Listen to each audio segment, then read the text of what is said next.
Euromaxx highlights. And here's your host, Louise Houghton. Hello and welcome to the show. Before we get going, here is a quick look at what's coming up in the next half an hour. Fantasy figures featuring works by comic artist Daniel Lieske. Homemade do-it-yourself designer furniture. And night and day, photographer Irene Kung sheds new light on famous buildings. Now, loose feathers are something that most adults would simply pass by if they'd fallen on the street or in the park. However, for one British artist, these are the building blocks to her work. Over the past decade, Kate MccGwire has been creating fascinating sculptures encased in feathers, some of which have made quite a statement considering the material she uses.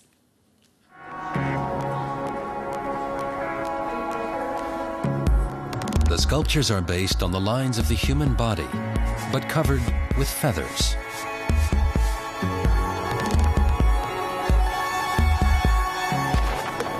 Lure is the title of the current exhibition in London by British artist Kate MccGwire.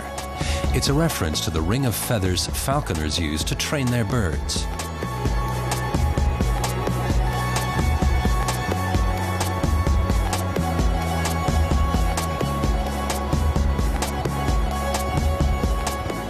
It's really just sort of trying to overwhelm you with something that you know is familiar, to distance you with something that you think is revolting or disgusting, to seduce you with the feel and the look of it. So it's really just trying to constantly mess with that seduction, revulsion. Kate McGuire has used up to 40,000 feathers in one sculpture. The idea is to motivate the viewer to rethink the concept of beauty, with most of the feathers coming from birds widely regarded as dirty or ugly, or both, such as crows or pigeons.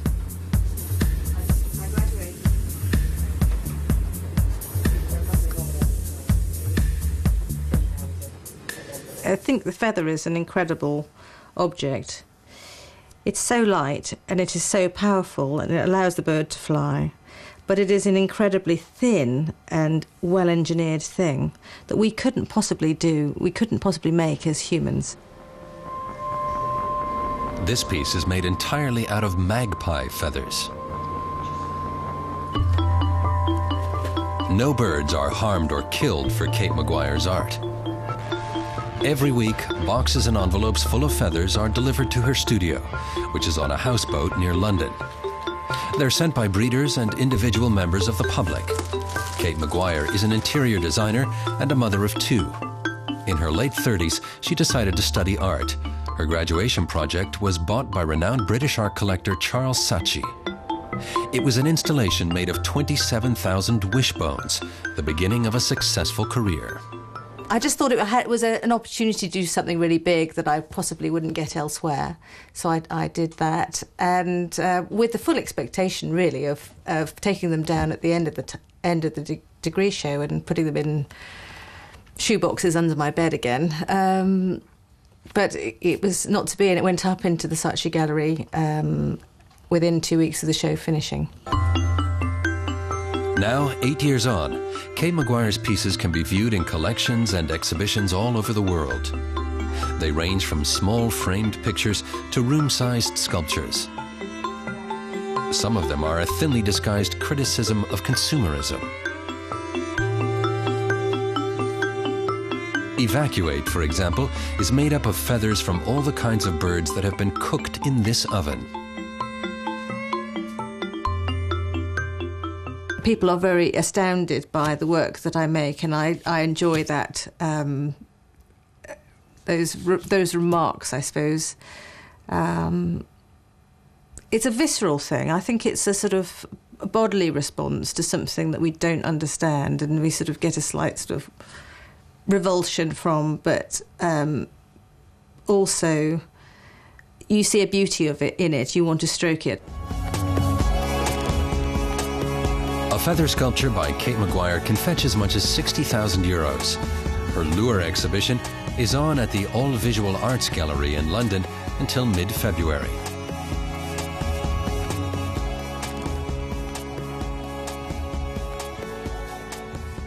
And we move on from telling stories with sculptures to telling stories with pictures, an art form that is as old as civilization itself. The first comics date right back to prehistoric times, sketched on the walls of a cave. In the 20th century, it was heroes like Superman and Spider-Man that really made comic books popular, and they sold in their millions. Today, with the help of modern technology, comic illustration is thriving. The internet has also helped with promotion and distribution, and one artist who has made a name for himself in this genre is German illustrator Daniel Lieske. Let's take a look at some of his work.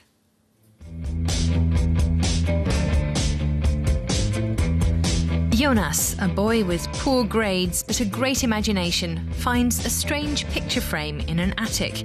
It's his doorway into a world of fantasy, full of adventure and danger. That's the start of the webcomic, The Wormworld Saga.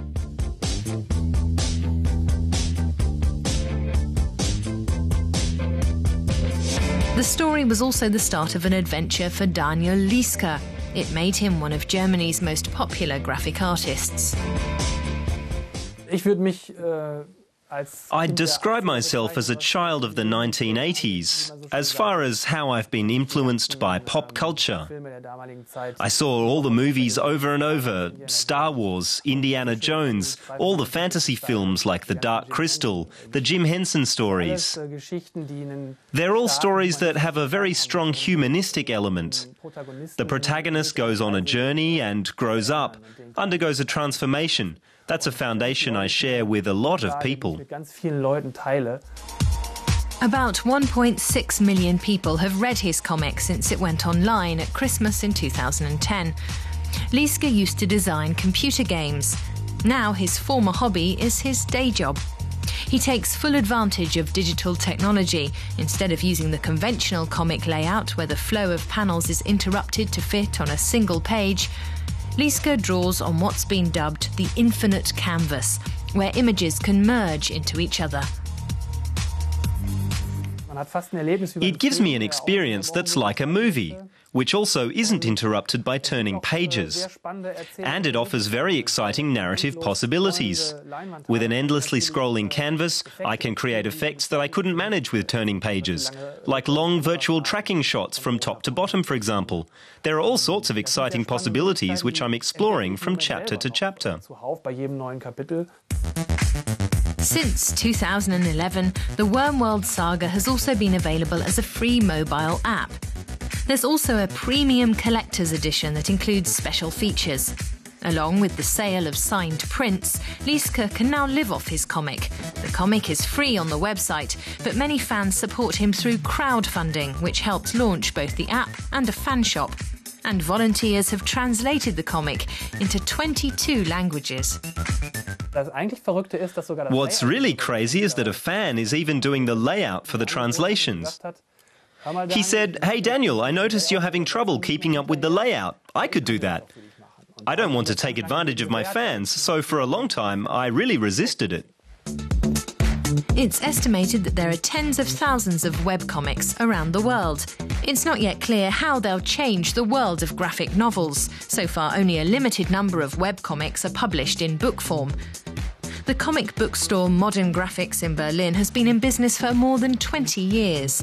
Owner Michael Wiesler sees the growing popularity of webcomics not as a threat, but as an enrichment.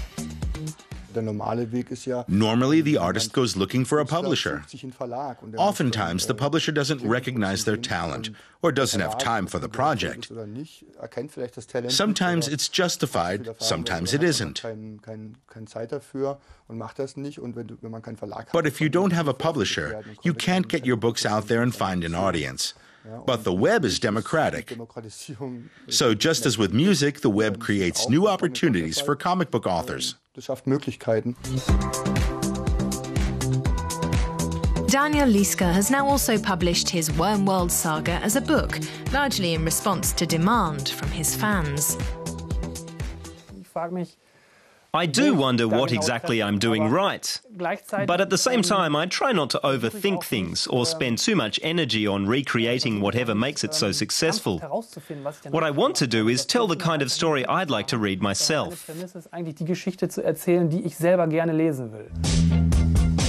For Daniel Lieske, the adventure has only just begun, just as it has for Jonas and his legions of followers. For now, Jonas is still stuck inside a fantastical world, and his way back to reality lies far in the future. The Mercer Quality of Living Survey is conducted each year to help governments and major companies place employees on international assignments. Around 20,000 expats who are based in over 200 different cities were all interviewed for this year's survey, and the results were published at the beginning of December. In total, there are 39 different categories that are ranked in the survey, and the city that defended its top spot for the 4th year running was none other than the Austrian capital, Vienna. This year, more than 12 million tourists visited Austria's capital city, Vienna. And the foreign business community loves the city too. Martina Halmer from Germany has lived in Vienna for 6 years. Before that, she lived in the United States, Brazil and Britain. What I especially like is the city itself, the buildings, the people walking around on the streets, the buskers, the vibrancy and flair. For example, when horse-drawn taxis clatter down the street, this mixture of old and modern times. St. Stephen's Cathedral and, as a contrast, the Haas building.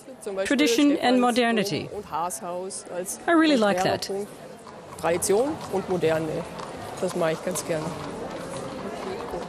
A recent study by Mercer has rated Vienna the best city to live in worldwide for the 4th time running. Second place went to Zurich in Switzerland. The most livable German city is Munich in 4th place. Düsseldorf, Geneva and Frankfurt are also in the study's top 10. But what's so special about Vienna? Vienna has a high point score in economic and political stability, infrastructure and cultural scene. And that's why Vienna is always among the top cities.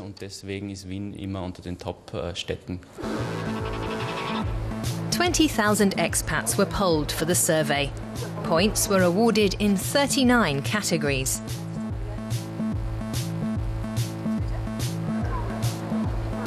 Especially important were aspects like good infrastructure, medical care and minimal air pollution. The study doesn't ask tourists or local citizens about the quality of life. It's just for expats who've been sent from one city to another. Some companies use the rankings to decide how much extra they should pay employees working abroad. The Mercer study doesn't weigh cultural offerings heavily. Nonetheless, it was museums and coffee houses that gave Vienna an edge over its closest competitors. And those are also what the Viennese themselves love about their city. What's great about Vienna is that we have everything. We have culture, we have open spaces, we have green spaces. You can take in the whole city. It's rich in history. You can experience a lot here. You feel the creativity. You sense that art and music and dance are elementary parts of the city. Vienna is a very slow city. It has the deceleration it needs. There are several different city surveys. Vienna often scores well. But if only Asians are polled, number 1 is often Singapore. Ratings aren't the only or most accurate way to study the quality of life. Tobias Troger and fellow social scientists from the University of Vienna are studying how the locals judge their city. Unlike other studies, we're asking the entire population of Vienna, and it turns out that they judge the overall quality of life here as being very high, and it hasn't worsened over time.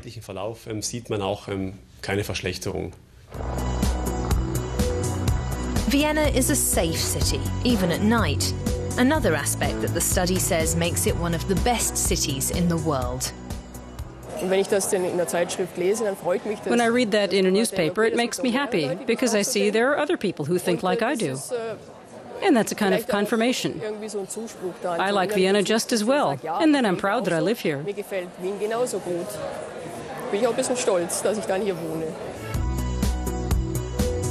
Geologist Martina Halmer wants to live in Vienna a while longer. She feels at home here. That's maybe because after North and South America, Vienna doesn't feel so very different from her home in southern Germany. Want to learn more about Europe and European culture? Visit Euromaxx on Facebook. You can tell us what you think, and you'll never miss an interesting topic. Many Euromaxx reports can also be looked at again. There are behind-the-scenes looks at how the reports and the program are produced. We like it when fans visit Euromaxx on Facebook. When it comes to redesigning your home, the do-it-yourself trend is everywhere. People are loving the idea of upcycling and making old pieces of furniture appear as if they were new. These personal design statements can look as though they cost 10 times as much as they really did. So if you want to try and create some of your own designer furniture, you can find plenty of tips both online and at your local bookstore. Unusual designs like this one are normally the domain of exclusive furniture shops. But these handmade pieces aren't for sale.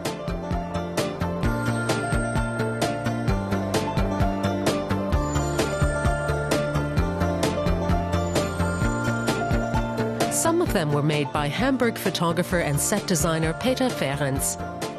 On the job for international lifestyle magazines, he kept running across ideas for how to do things himself. Finally, he collected about 50 of the best ones in a book. It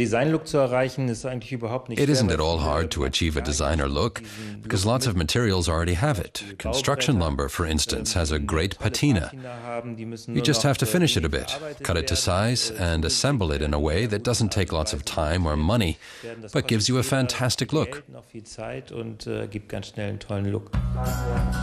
Fehrens cobbled this bench together from leather cords and a wooden frame. And he made this patchwork armchair from scraps of old fabric. It takes about 8 hours just to sew the cover. This project takes much less time. It involves cutting circles of different colors out of adhesive foil and sticking them to a chest of drawers at regular intervals.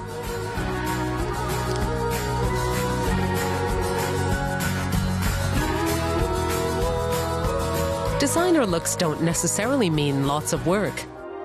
Do-it-yourself, or DIY for short, has become big on the internet. Countless blogs and platforms like Pinterest serve as forums for exchanging tips and designer ideas.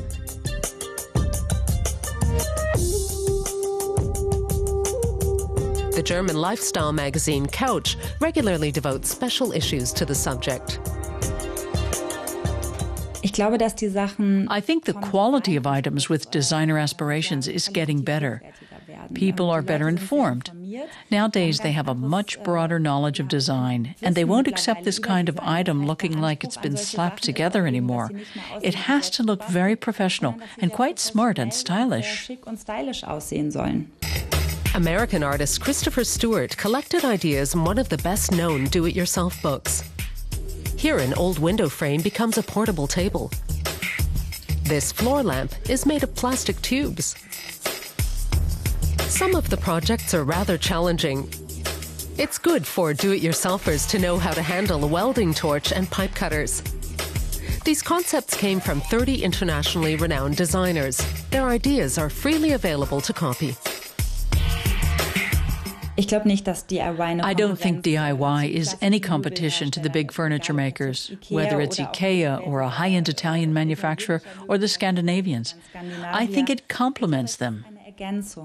You can combine these things. It's not a question of having one or the other, but of the individual aspect of things. You can mix and match them and come up with your own very personal interior design. Individual also has to be doable, and that's what Peter Fehrens' ideas are.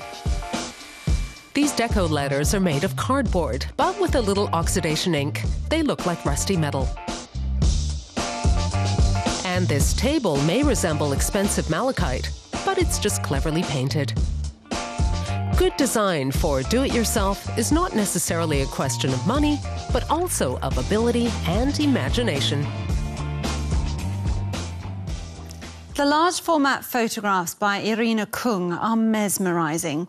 They appear as though they are a kind of still life painting, even though they're created initially with a camera. Using computer software, Kung specialises in isolating some of the most famous European buildings, taking them out of their urban context and creating a magical and mystical atmosphere around them. We're caught up with Kung in Italy, which has been her home for nearly 10 years. Irene Kung looking for motifs in Milan.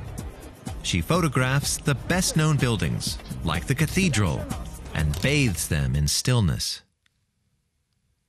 Her photographs are actually snapshots taken in all the same places where tourists take pictures. This is Milan's shopping arcade, the Galleria Vittorio Emanuele. When Irene Kung takes pictures, she turns day into night. I try to take pictures from a perfectly ordinary perspective. It's the processing that makes my photos different. The Colosseum in Rome. And Rome's National Museum of 21st Century Arts. The Acropolis in Athens. Some of these buildings are world famous. In her work, they're separated from their surroundings. Like the Millennium Bridge in London. I like to remove what's superfluous. It often seems to me like noise that I get rid of, retaining what's essential. And then I illuminate it better as well. And that gives the picture this dreamlike quality that I really like. I think it's important in life generally to see the good side of things and to be able to dream. Accordingly, the Swiss photographer's exhibition, currently at the Forma Gallery in Milan, is called Tagtraum, which means daydream.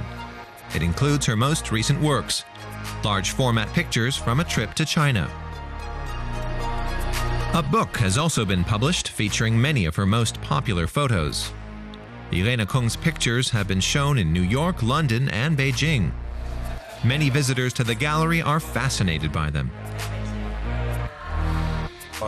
She uses light to guide your gaze to certain spots that then fade off into the dark. She depicts buildings like prominent personalities. At the exhibition, the photographer explains to the visitors how she creates her effects. How she makes the Eiffel Tower in Paris look like this, for example.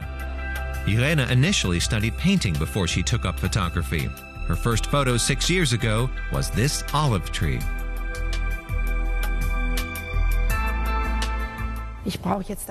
Now I just use a camera instead of a brush. But my idea is exactly the same. What I want to show with my photos is not reality, but what I feel. Prints of her limited editions sell for up to 8,000 euros apiece. In her Milan studio, Irene sometimes works for days on nocturnal effects. She removes people and everything else that doesn't belong to the building. First, the sky is no longer blue. I make it black. That already makes it look a little like night, but not entirely yet, because the contrast is too great between the black and the monument. And so I change other things as well, like the contrast and the light-dark relations. And of course, I have to have a feel for exactly where and how to do that. At the moment, she's fascinated by Milan's newest skyscraper, designed by Cesar Pelli. Intuition and chance often determine whether a building will become a typical Irene Kung picture. I make preparations because that bolsters my confidence, but actually I never do what I planned. And here's the final product of the 231-meter skyscraper. Italy's tallest building, as portrayed by Irene Kung.